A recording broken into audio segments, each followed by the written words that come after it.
Welcome to This Week in Money, the source for market opinions, brought to you by AmericanManganeseInc.com. Here is Phil Mackesy.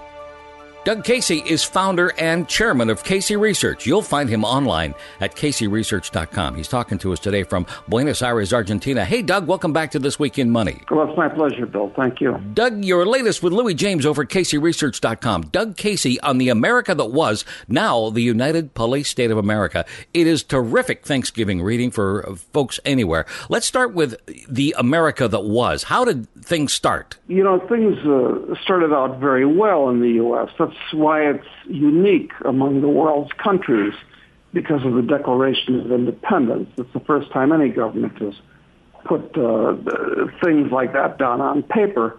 But perhaps it's because of the second law of thermodynamics, which says that all systems degrade. Everything goes downhill. The U.S. started actually going downhill immediately after its founding. I would put my finger on the Alien and Sedition Acts, which are rather amazing. In 1792, not long after the U.S. was founded, they'd already come up with the concept of thought crime and the concept of you can't say anything bad about government officials and so forth. So the idea of America was still extremely strong then, but it's actually been going downhill for the last couple of hundred years. First with the Civil War, then with America's building an overseas empire, starting with the Spanish-American War, the creation of the income tax and the Federal Reserve in 1913, which perversely was just in time for the completely pointless World War I. And since the Johnson administration of guns and butter, Vietnam and welfare, it's really turned into a police state. So it's not at all the place that it used to be. Great quote here, Doug, from Congressman Ron Paul, who retired last week from Congress after 26 years. Ron says, in the early part of the 20th century, politicians promoted the notion that tax and monetary systems had to change if we were to involve ourselves in excessive domestic and military spending. That's why Congress gave us the Federal Reserve and the income tax. Do you agree with that? Yes, completely. Yeah. Ron Paul is a super guy. I support just about everything that he says. And I'm very gratified, incidentally, that most of his support is among young people in their teens and 20s and 30s. So Ron Paul's obviously resonating among young people in America. Why is that? Are things that bad that the young people are turning to a guy like Ron Paul? Well, a huge number of people that have just gotten out of school find that they can't get a job to support themselves, so they've moved back into their parents. And maybe that's given them time to do a little bit of reading and thinking. But the young people in the U.S. Are coming to the conclusion that they're going to be treated as milk cows to pay for the benefits for the old people who voted themselves all these outrageous benefits like Medicaid and Medicare and Social Security. So this is all going to come out of the hides of the young people. What about the future of libertarianism in the States, Doug? On the one hand, I'm optimistic because of the fact that it's the younger generation that is supporting Ron Paul and his libertarian ideas. But on the other hand, I'm pessimistic because the country has become so thoroughly corrupted at this point, it's hard to see how it can be turned around, where half of the citizens in the U.S. are collecting benefits from the U.S. government and don't pay taxes to it. Not that I approve of paying taxes. I don't think taxes are necessary, as outrageous a comment as that may sound like. But the fact that most of America looks at the government as a trough that they can slop at has corrupted them, and it's unlikely to get better from that point of view. So It's very problematical. Doug Casey, our guest on This Week in Money, and Doug, in the article, a number of comparisons to Nazi Germany and the USSR, with one huge difference here in America. Big Brother, you're saying, and we should think about this for a second, has way better technology than these guys ever hoped for. Yes, and that's the problem. I'm not saying that the political class in the U.S. is as bad as that in Germany in the 30s and 40s or the Soviet Union. It's not that bad yet, but they're getting worse all the time. And the technology that is available to governments today is much more awesome than anything that the Soviets or the Nazis ever had. So the prognosis is not good because they're deploying that technology. The fact that there are drones that are being flown above the U.S. Watching citizens. The fact that the NSA has set up these giant centers, including the new super center in Utah, to monitor all electronic communications. The fact that the police have been militarized throughout the U.S. So, yeah, the situation is very serious from both an ethical and a technological point of view. In the article, Doug, you and Louis cover a list from a Washington law professor, Jonathan Turley. 10 reasons why the U.S. is no longer the land of the free. Now, I want our podcast friends and our radio friends to go to the CaseyResearch.com website to read the whole thing. But give us just a quick overview of what Professor Turley was talking about. Well, in essence, the government has arrogated to itself a huge number of powers, which have really been confirmed by the Supreme Court, that in essence negate the entire Bill of Rights. You have no privacy in your home or your papers anymore or your communications. You can be taken and shipped to a foreign country to be interrogated, which usually amounts to torture. Mm-hmm. You can be locked up with no habeas corpus at this point. You can be killed by the president if he deems you to be guilty of terrorism. And it's simply the accusation at this point. And there's really no protest from any quarter. I mean, these things are now accepted. And perhaps people, it's a gradual thing. Because even in the late 30s, the average German, and it was the most civilized country in Europe at that point, the most educated, they didn't think that there was anything seriously wrong with the country. When the Nazis took over, the Nazis were saying the same thing. Well, we're doing this to make you safe. We're doing this because we have serious foreign enemies. We're doing this because there are bad guys within the country that are threatening our culture. It's really the same thing. Mm-hmm. It's just a variation on the theme. Just the names of the actors have changed, right? That's precisely the problem. Yeah. Doug Casey with us here on This Week in Money. And one scary thing that jumped right out of me, jumped out from the article, this quote, Doug: every person on this planet is about to go through the ringer. Greater Depression is going to be even worse than I think it is. Yeah, I hate to put such a gloomy cast on things, but just look at the recent history. What happened starting in 2007 and 2008 was completely predictable. What the government has done to give the illusion of recovery starting in 2009, 2010, 2011 is they've been printing up, not just the U.S. government, but the Europeans, the Japanese, the Chinese too, have been printing up trillions of new currency units to bail out these banks, which all should have been allowed to fail, of course. Yes. Now, that money is basically just sitting in institutions at this point.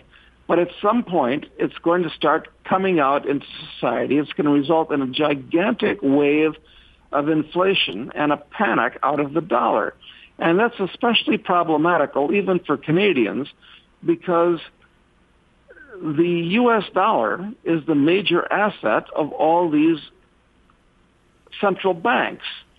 And if the dollar is destroyed, which the U.S. government's in process of doing, it's going to destroy all the other world currencies as well. Not if the local governments aren't doing their best anyway.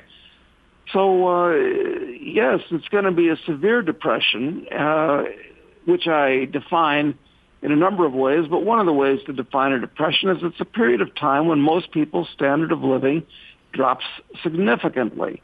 And that's really been happening gradually since the early 70s in the U.S., but the trend is accelerating now. Okay, so huge political risk in the U.S. Is there a way for people to protect themselves against this political risk? Well, unfortunately, what's going to happen as a result of these trillions of currency units being created all around the world is there are new bubbles that are going to be created. The most recent stock market bubble, which blew up in 2001, the real estate bubble, which blew up in the U.S. in 2008, and I think is blowing up in Canada now. The one thing you can be sure of is that there are going to be other bubbles created in other markets. One bubble that I think you can absolutely plan your life around is a bubble in precious metals. It hasn't happened yet. They've gone up a lot, but it's not a mania quite yet. So I think one of the few places where you can go now for prudence and safety, but also for some capital gains still, is in gold and silver. Almost nobody owns gold and silver. It's very odd. Conspiracy theorists, Doug, among us would probably say that the government's going to manipulate the prices of gold and silver when it has to. Any chance of that happening? Well, the government tries to manipulate the price of everything. Sure. I mean, of course, they want the stock market high. Of course, they want interest rates low. And, of course, they're at all-time low levels at this point, which is another cause for a disaster in the making. And they prefer to see precious metals low. But the government isn't all that powerful. It's not nearly as powerful as it used to be in some ways, because now it's bankrupt. So it's very hard to manipulate markets effectively if you're bankrupt. So what they want and what they're going to get are two different things. So yeah, they want the stock market high, but I think it's going lower. And yes, they want gold and silver low, but I think they're going higher. In fact, the biggest bubble in the world right now, which I was just talking about, is actually in the bond market. They've created a super bubble in the bond market with interest rates at all-time lows. Yeah. And when the bond market blows up, it's going to be bigger than the real estate market blowing up and related to it, since most real estate is financed. Doug Casey on This Week in Money. And Doug, anybody who's in the media who's not talking about Twinkies or Black Friday is talking about the fiscal cliff. That's the change coming on December 31st. If there's no agreement, we're all wondering what the heck is going to happen. Here's Ron Paul, the major stumbling block to real change in Washington, the total resistance to admitting the country is broke. That's absolutely correct, because certainly the U.S. government is broke. It's running $1 trillion to $1.5 trillion annual deficit now. That's being added on to the $16 trillion of national debt. And that's not actually even the full national debt, because when you take in contingent obligations they have and unfunded liabilities like Social Security and Medicare and many, many other programs, we're probably talking about $200 trillion. This is a completely unrepayable amount. So the only way that they can deal with this is either an overt default on the debt and their obligations and liabilities, or to destroy the currency. And that's the direction they're moving in, because, of course, the Federal Reserve has announced, and what they're doing is they're buying $40 billion worth of mortgages and junk bonds every month to support the economy and to inflate the currency. So this is going to result in an unparalleled disaster. How long can they kick this can down the road, Doug? Well, they've been doing it for many, many years. Yes. And the fact that they've been kicking the can down the road for decades has lulled people into thinking that, well, if they can kick it down the road for 30 or 40 years, maybe they can kick it down the road for another 30 or 40 years. But I don't think so. I think we've reached the hour of reckoning at this point.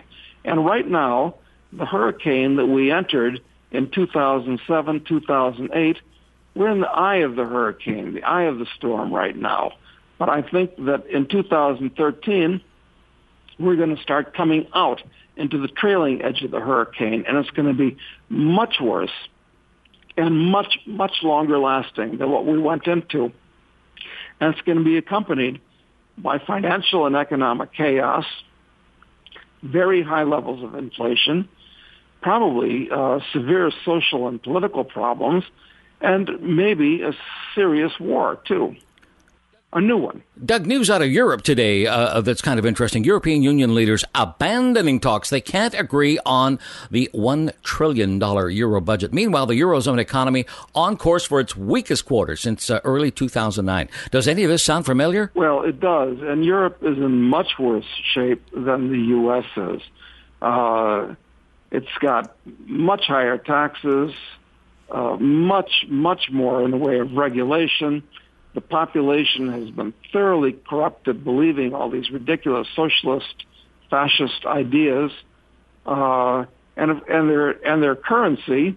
If the U.S. dollar is an IOU nothing on the part of the U.S. government, the euro is a who owes you nothing on the part of a conglomeration of countries that have totally different structures and cultures.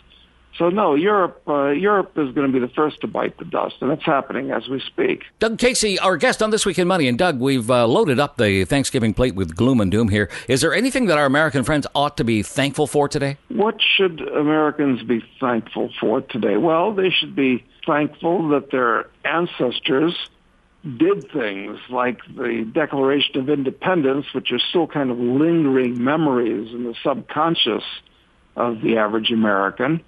That's a plus. They should be thankful that their forefathers produced more than they consumed and saved the difference, which is why there's so much capital in the U.S., which Americans are basically living on right now, which gives them the appearance of prosperity, which is diminishing.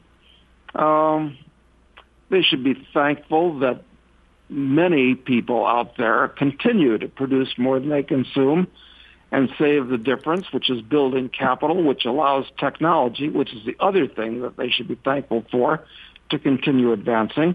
So sure, there are things to be thankful for, but they're going to lose a lot of these things unless they change their general way of thinking and acting. Good time to reflect on what the future holds for us.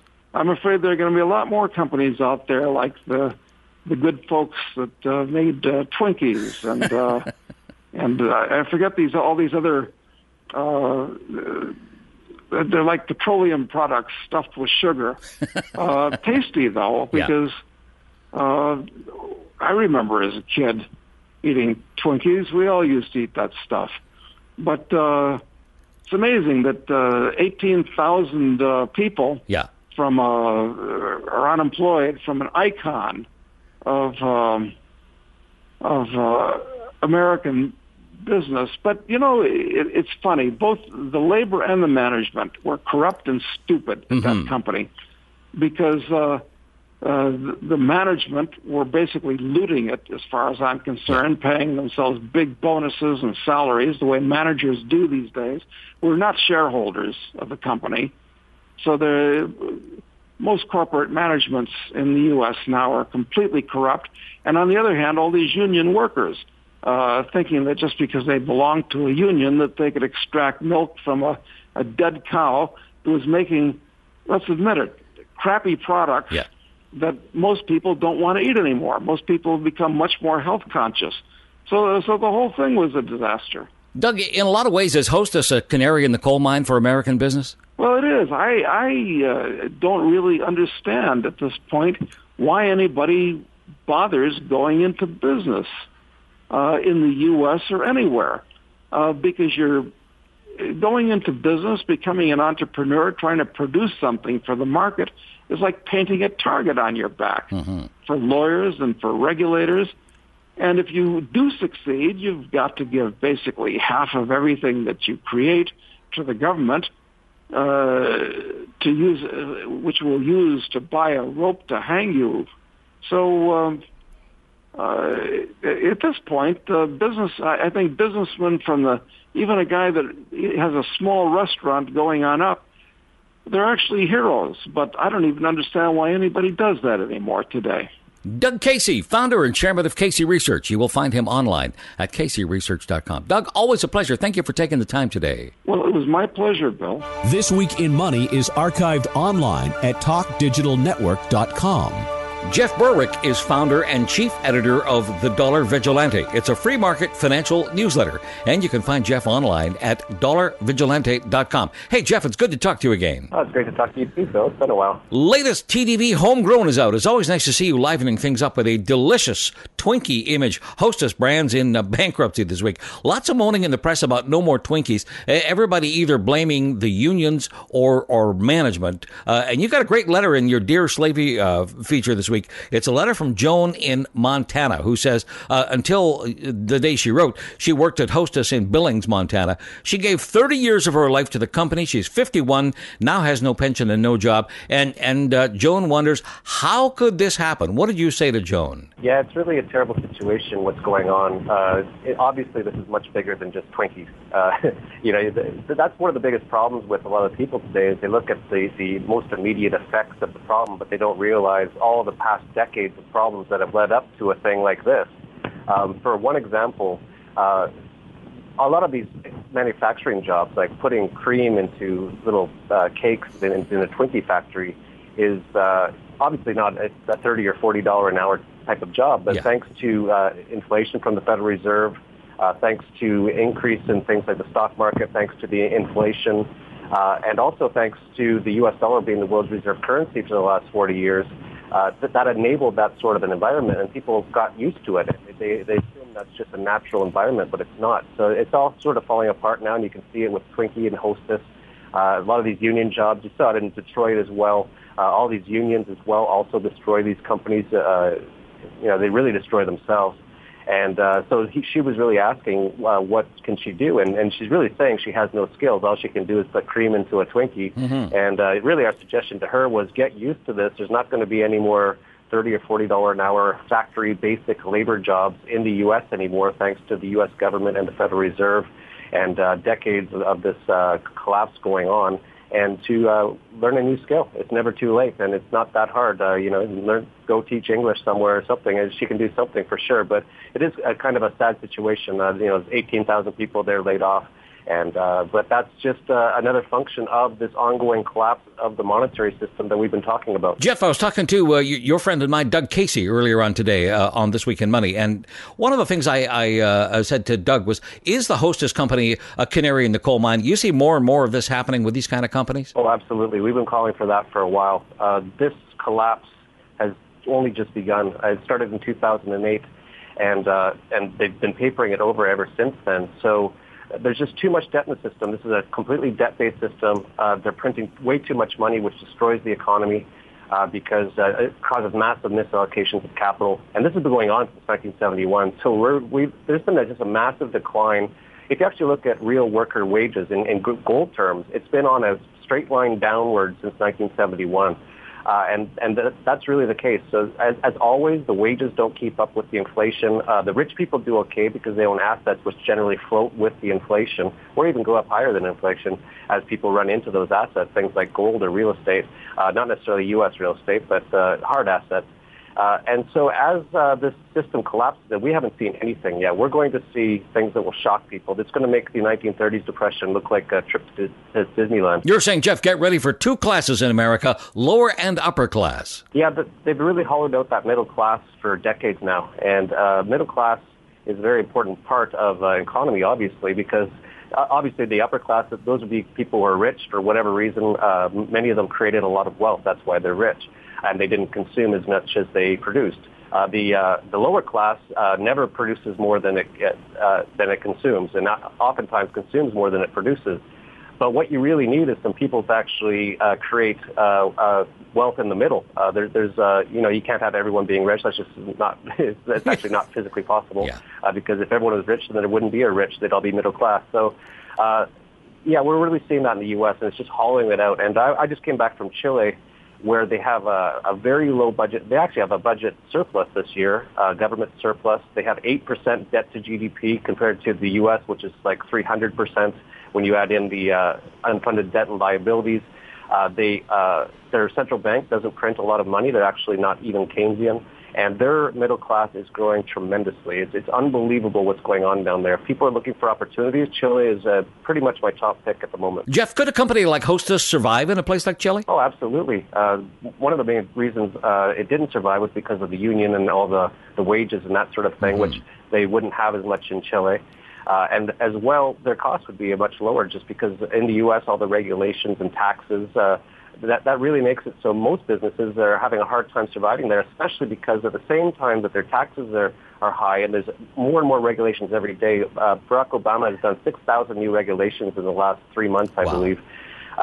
Because of that, it's really eating away at their ability to do business. And at the same time, in the U.S., because of all the other things like the central bank money printing, it's really hollowed out the ability for people to have a wage and have actually any money left at the end of the month. So the economy's going downhill, and regulations and taxes are going uphill. It's a train wreck, and it's going to be really bad. So American and, by extension, Canadian businesses have a pretty steep wall to climb up here. Yeah, when I talk about Canada, 90% of Canada's trade is with the U.S., Sure. so they're definitely going to get hurt if the U.S. collapses, and it's going to collapse. It's pretty much baked in the cake. The writing's on the wall.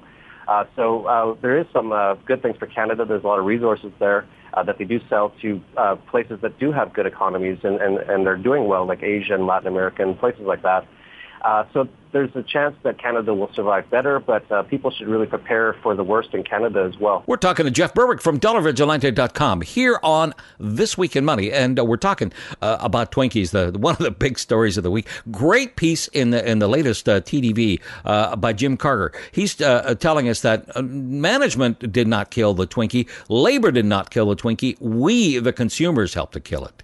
There's so many different sides to this Twinkie story, and there's also changing flavors. People don't necessarily want chemically laden, high animal fat, high sugar products anymore. A lot of their products were really product of the 60s, 70s, Sure. When people weren't as aware of the dangers of a lot of sugar, a lot of fat's actually not too bad. Sugar is a lot worse than fat.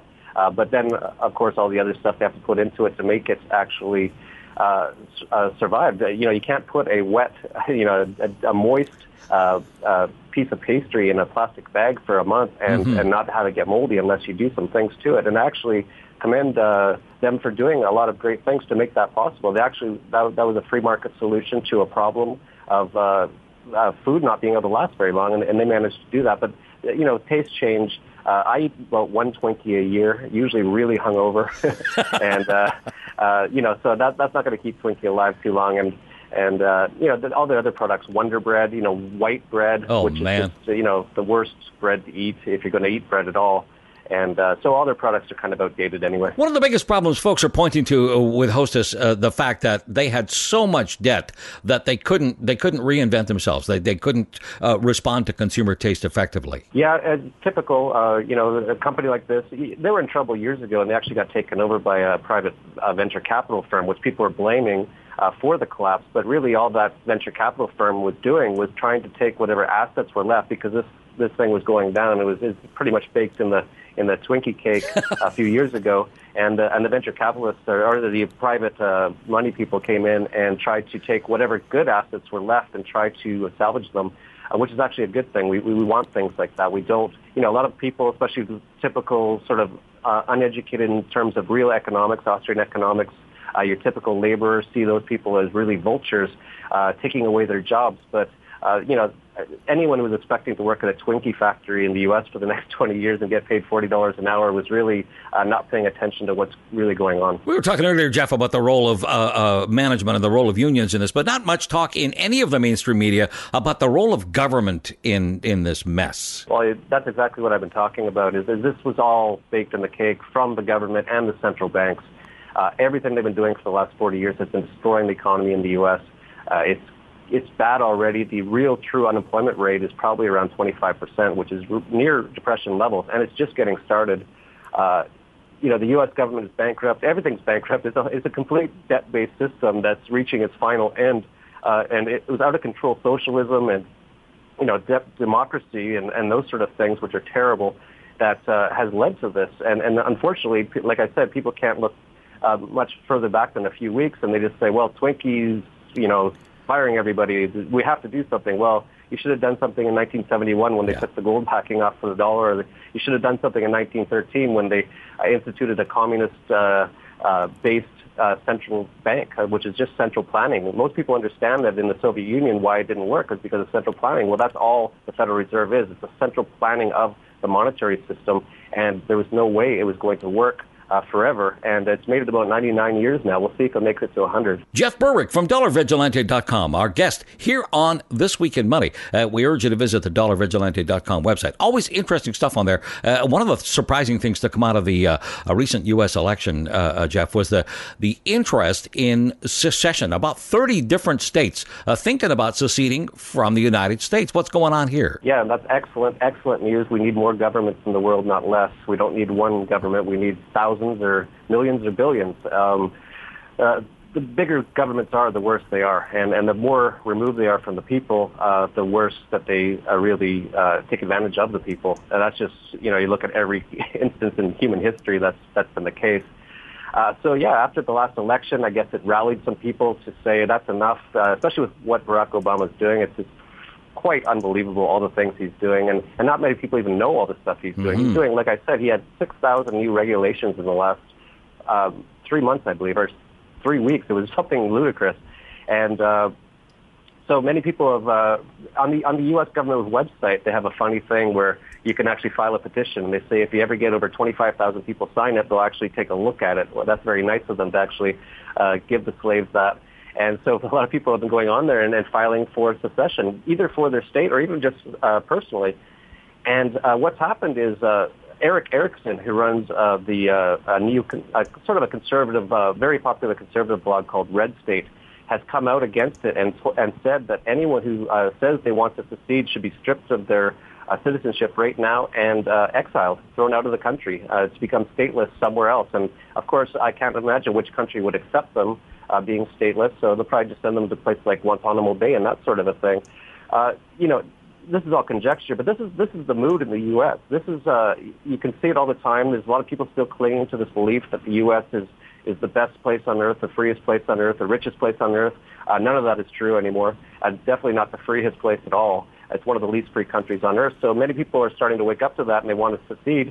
Or they actually that was actually built into the U.S. Constitution. And Thomas Jefferson was a big proponent of saying that it's very necessary to always have that option to secede. But apparently Eric Erickson, the Red State, doesn't really pay attention to what Thomas Jefferson was saying, because he's calling for these people to be all but hung for even mentioning that they might want to get out of this horrific system. Yet it's a collection of individual states to start off with. That's right. That's all it was. And that all ended actually with Lincoln.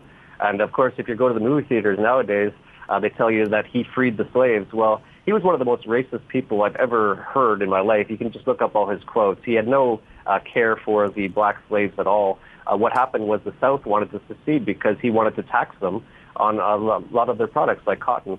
And they wanted to secede, so he attacked them and killed millions of people. And today he's called a hero by many people in the U.S. Now, the last time a bunch of states wanted to succeed, it caused a civil war in the U.S. in the 1860s. What do you see as the future of secession in the U.S.? It's going to be interesting. I don't think the federal government's going to let any of them really try to secede. I think it could end up in something similar to a civil war, but it'll be more like a police state where, just like with these people who have signed these petitions, and I'd be very careful doing that in the U.S., you could see yourself put on a terrorist watch list very easily. That's what they're calling for. So it's really crazy. The entire concept of the U.S. is long forgotten. The whole concept of America, anyway. I just call it the U.S. now because America died a long time ago. The thought of a free place or a semi-free area. And so it's very dangerous times. I really recommend to people, if they have the opportunity, just to get out of there for now and see what happens. And of course, we're helping people relocate and get second passports through tddpassports.com. And we're starting a community down in Chile called Galt's Gulch, which is named after Ayn Rand's Atlas Shrugged, which is exactly what's going on in the world today, where all the producers are being attacked by the non-producers, the consumers, the people who don't produce any wealth, and they're being taxed. You look at the tax rate in France, 75% top tax rate, and they're talking about 100% now.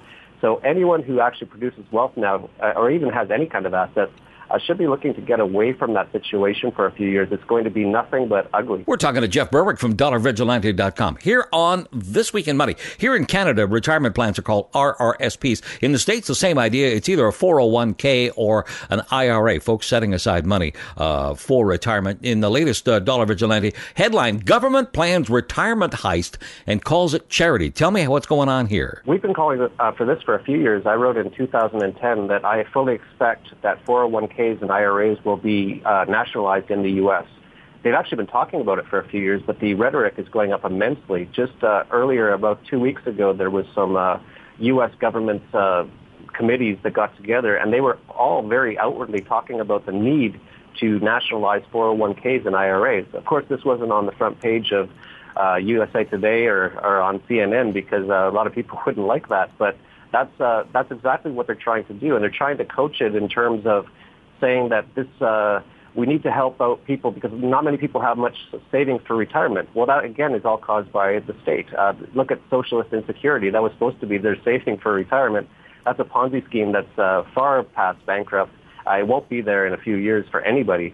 And so now the state is saying that because of this, and because people have no savings, because they can't save in this sort of environment, it's impossible to save in dollars. You're just losing 10% per year in inflation right now, and it's been that way for 4 or 5 years. So it doesn't take long before you pretty much lose everything, even though you still have the same amount of dollars in your account. Things get so much more expensive, so in effect you lose all your purchasing power.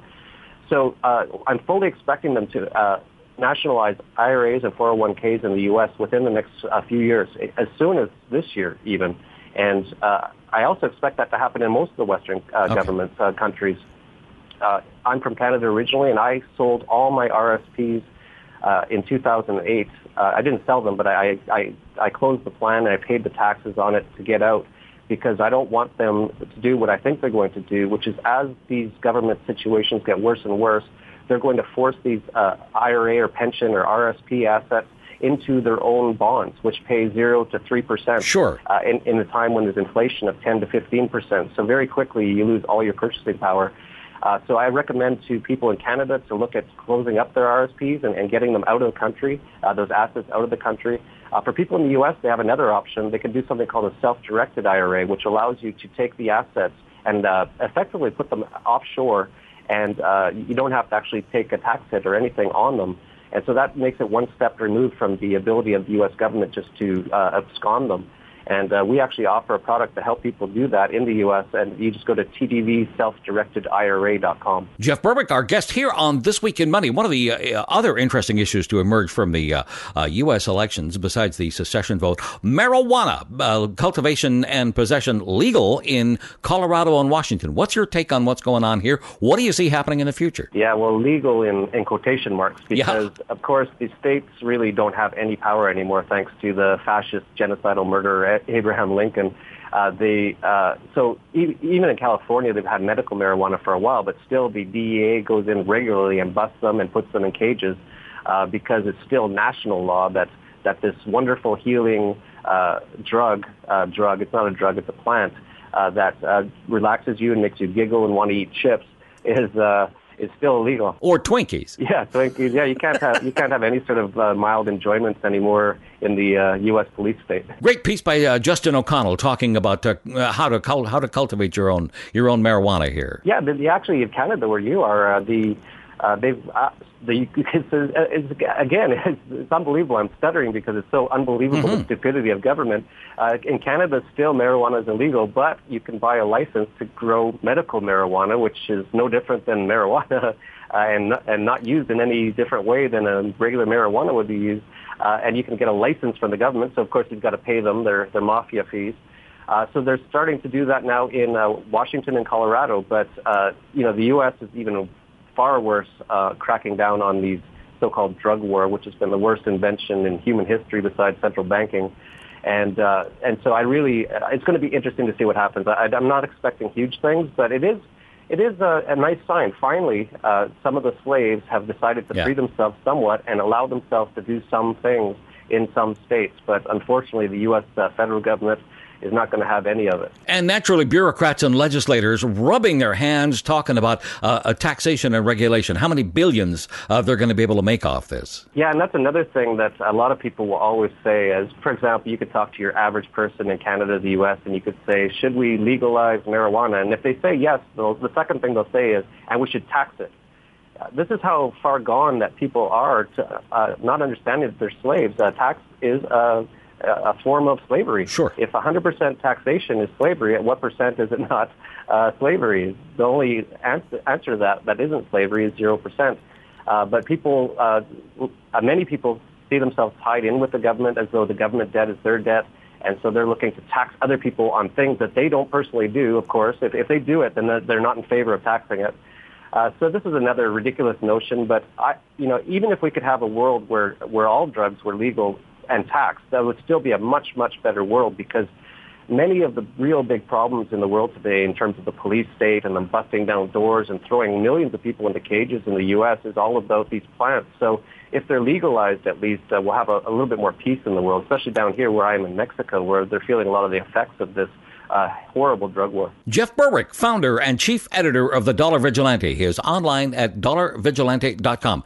And don't forget the Vancouver Resource Investment Conference. That's coming up in January 20th and 21st. Right here in Vancouver. You can check out more details at cambridgehouse.com. What are you going to be talking about when you're up here, Jeff, in January? I think it's pretty much the same old thing. I'm starting to get boring. I just keep talking about the collapse, but all of the evidence continues to show every single week. We can't even keep up with all the evidence that this is all going in that direction. So I'm just probably going to go up there and keep pounding the table, because a lot of people still aren't really listening. They have something called a case of denial, basically. It's been okay for the last few decades, so I'm sure it'll be okay for the next few decades. Sure, nothing to worry about. That's not a really good way to plan, especially you have to take a look at all the evidence and realize what's really going on. So I'll just be reinforcing what I've been saying, and hopefully more people listen. January 20th and 21st next year. CambridgeHouse.com is the place you want to go to. And Jeff Berwick at dollarvigilante.com. Jeff, it's always good to talk. Thank you, sir. Oh, it's my pleasure, Phil. Thanks to our guests, Doug Casey and Jeff Berwick. And thank you for listening. I'm Phil Mackesy for AmericanManganeseInc.com. We're back next week with another edition of This Week in Money. This Week in Money is a production of Howe Street Media Incorporated.